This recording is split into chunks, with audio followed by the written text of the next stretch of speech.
Hey, welcome to the Say What podcast. I'm here to chit chat with you a little bit about a few things. And one of the main topics is the Boston Celtics. We Congratulations to everybody involved with the Boston Celtics, the great organization that put a team together that definitely allowed us to enjoy the season up and down, different bad games, here and there. But for the majority of the season, we didn't have too much to complain about. Although I was one that was always complaining occasionally, with the excessive threes or failure to drive to the hoop when you had an easy layup, stuff like that. Old school basketball. But I'm an old school dude, and I gotta kind of stop thinking like that sometimes, because it's a new age, it's a new generation, it's a new type of basketball. And I see that when I'm just watching, some of the area kids at the area parks play, or even in the gymnasium. The first thing they want to do is chuck up the three, and that's something that starts at an early age. Even uh, just just above instructional league, peewees and midgets. They're all trying to chuck up the threes right away. But that's what they see, and that's who they want to emulate. And but no big deal. I am a happy Celtic fan, and that's what we're here to talk about.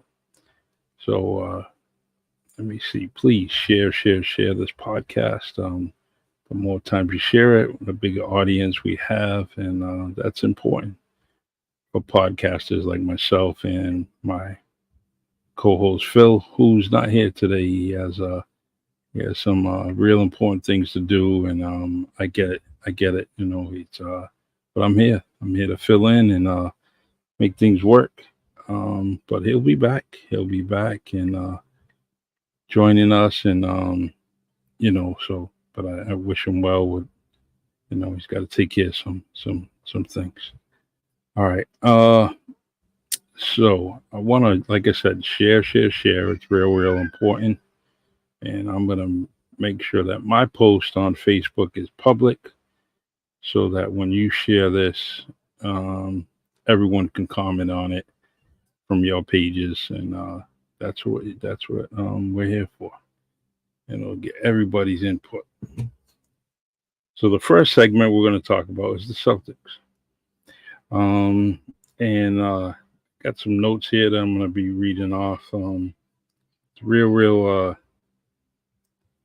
I was real excited with this whole. As they started off in the playoffs, we're just anticipating that it's going to be a rough and tough series, and it pretty much was. From the. But let's go back to the season, right? 64 wins, right? 64 wins is amazing. That's a lot of games. That's a lot of games to have won. And, and they did clinch it relatively early, so they knew where they were going. They knew that they were the number one seed, and they were just waiting for all the other teams to fall into place. So the regular season, 64 wins. The playoff record, 16-3. You just can't be down on that. 16-3, right? Some games you thought, man, oh, they're gonna lose, and then they pulled it out.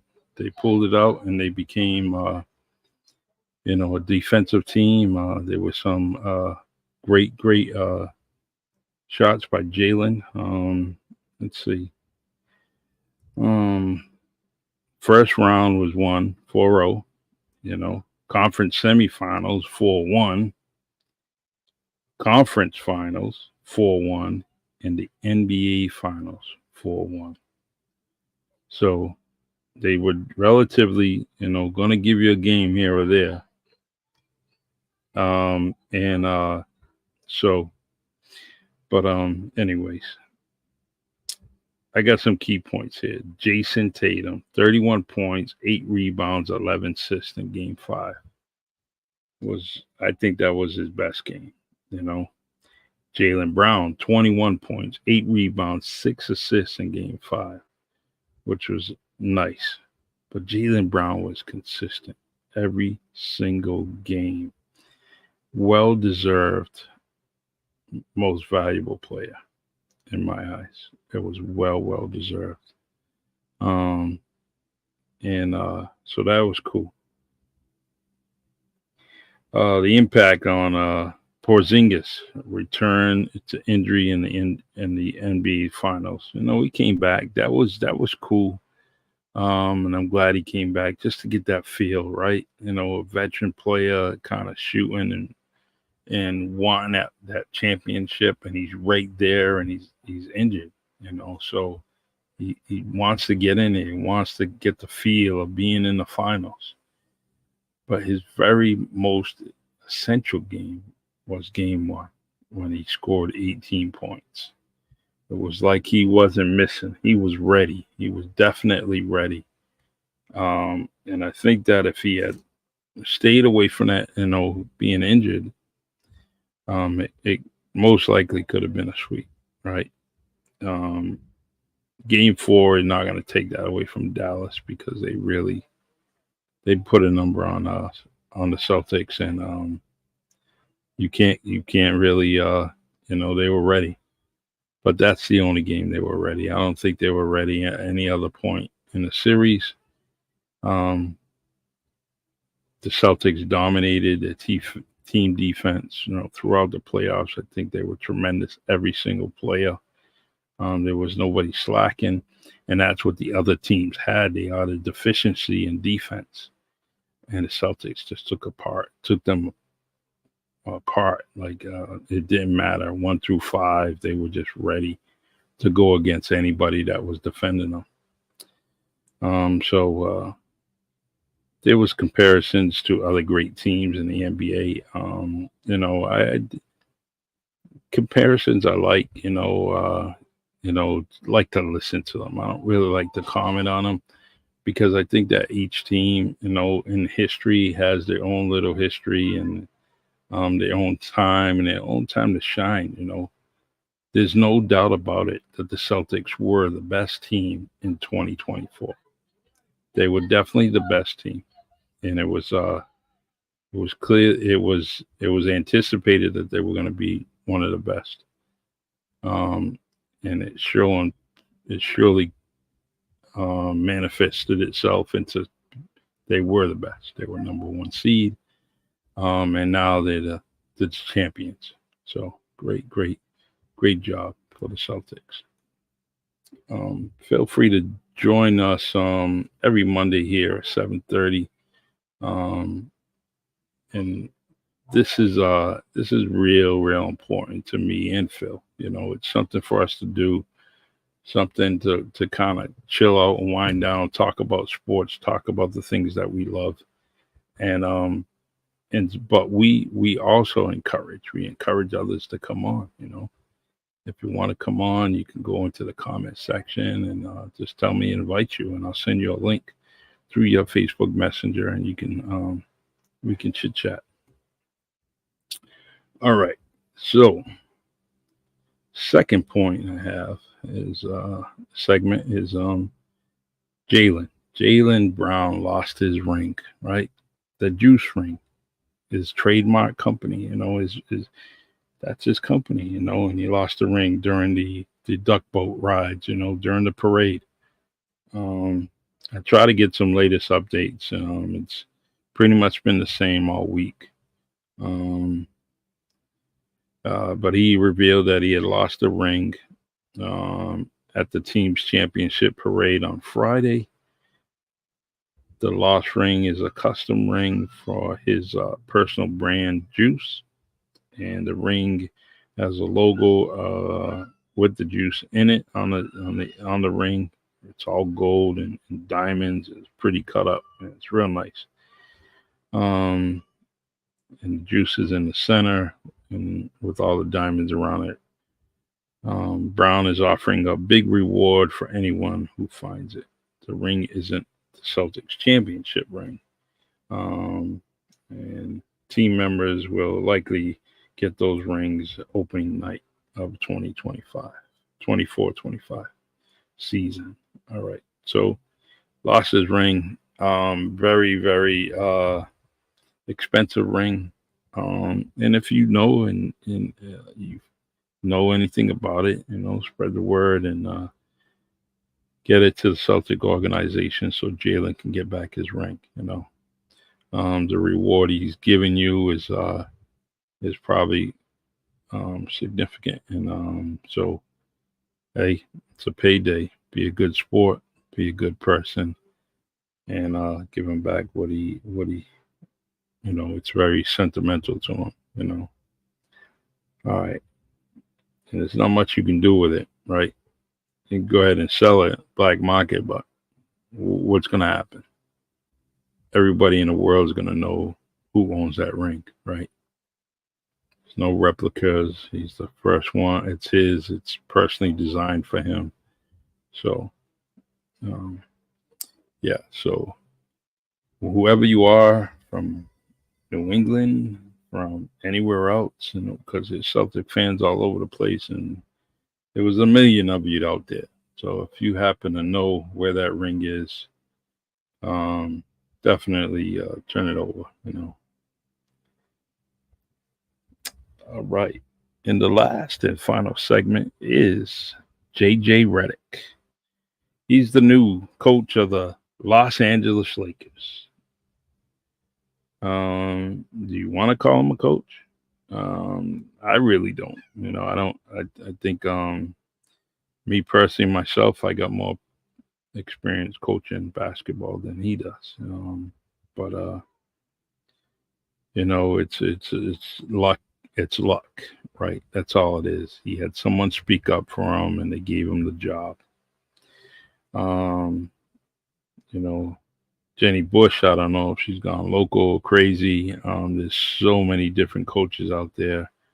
Maybe someone gave her some promises. I'm just assuming that someone said they were going to stay put in LA, but I'll stay put if you bring on JJ Redick. And I'm talking about LeBron. That's his relationship. Everyone knows the relationship with him and JJ is good. And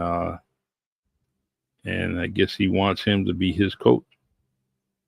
Um, I always a fan of JJ, but I don't think this is the job for him. Um, I rooted for him collegiately in the pros. He was usually on the other side. One of the Celtics opponents, so I really didn't want him to get off and have a good game. So. But so he's now the coach. Was it a surprise? Well, it was probably he wasn't going to be picked by society. I think that they didn't expect him to be the one to get the job.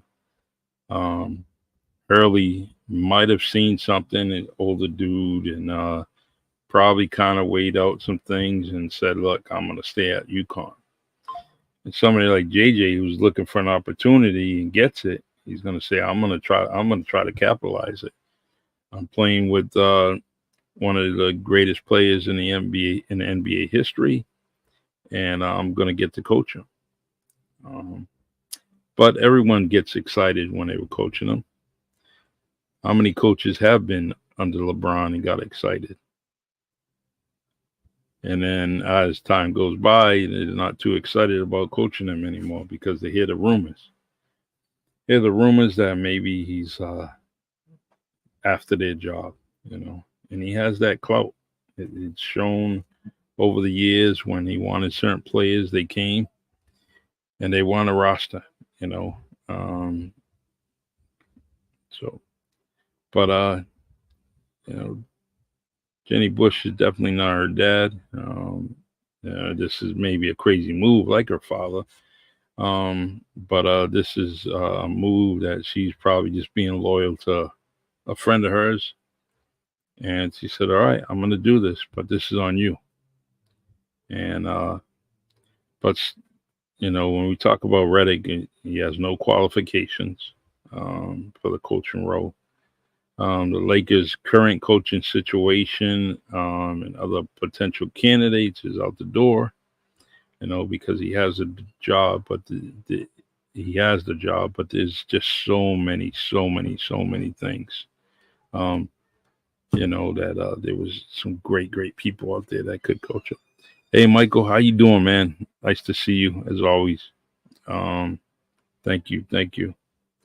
And Michael, I'm talking about JJ Redick, and his lack of qualifications to be a coach in the NBA.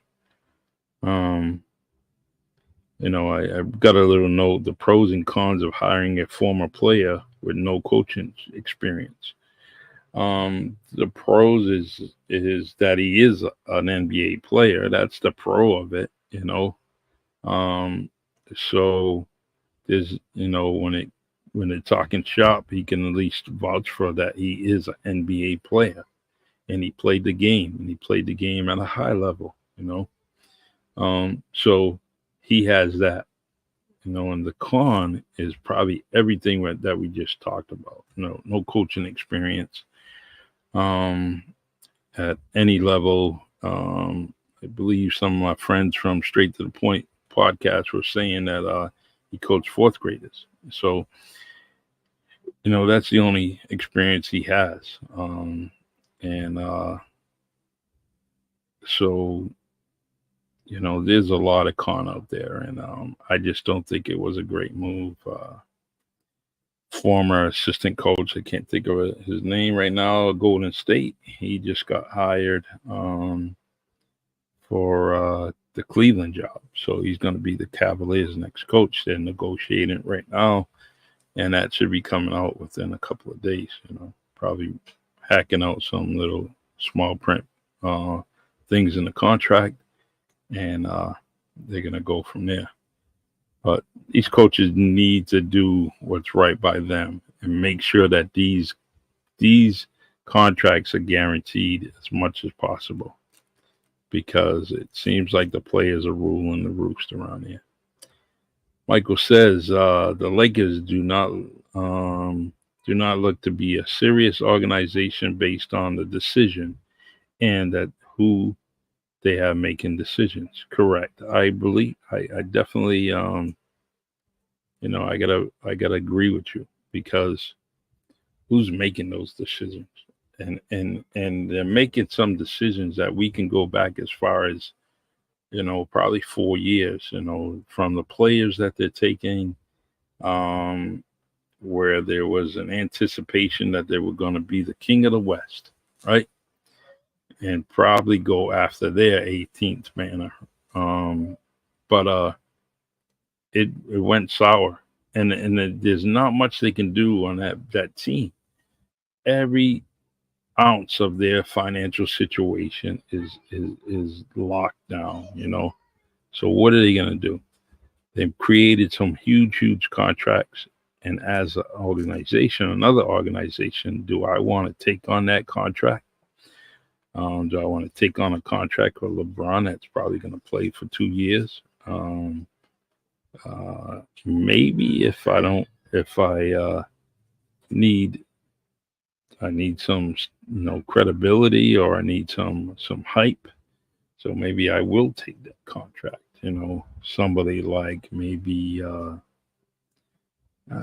don't know about Orlando. I think Orlando's probably two players away from being real good. Um, but an AD, I think he's potentially wasting his time. I think he'd be better off without LeBron on his team. I think if he was to go somewhere else, or at least stay in LA and let LeBron go, as an organization, if I was a Bush, I would just say, hey, LeBron, you got 2 more years. thanks for the showmanship. Thanks for doing what you've done for us. But we're gonna build this team around uh, AD Anthony Davis and let LeBron go. That's my opinion.